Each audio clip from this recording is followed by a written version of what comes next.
یک زن 34 ساله نویه اشت با آن گمان بر می شود که شب 26 مای بوروی پنونی از زمین‌های خوجگی دیقونی واقع در جماعت دیهات دوستی یک سر چوروی کلون شخدار رو دزدیده به صاحب چوروا مرد 25 ساله ساکن نویه اشت 4500 سومونی ضرر رسانیده است. نسبت به این زن بر اساس قسم دوم ماده 244 کودکس جنایتی تاجیکستان با اتهام دزدی پرونده جنایتی آغاز کردند.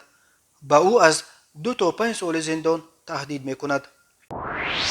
ساکن 30 ساله شهر دوشنبه به آن گمان بر می شود که روز 12 فوریه سال جاری در کوچه نصرت الله مخزوم با راه فریب به باوری مرد 24 ساله ساکن پایتخت درآمده از او دو ماشین تمغه مرسدس بنز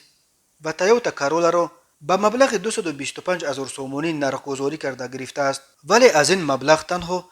110,000 سومونیش را پرداخت کرده باقی مانده‌اش را تا حال برنگردانیده است. روز 18 ایون معاون وزیر کارهای داخلی تاجیکستان پالکوونیک رحمانزاده سیدنقش حکیم با نماینده خدمات فدرالی پلیسیای کریمینالی آلمان در آسیا میانه دیتمر ایرفورت که مهلت فعالیتش به انجام رسید و جایگزین او خانم بربل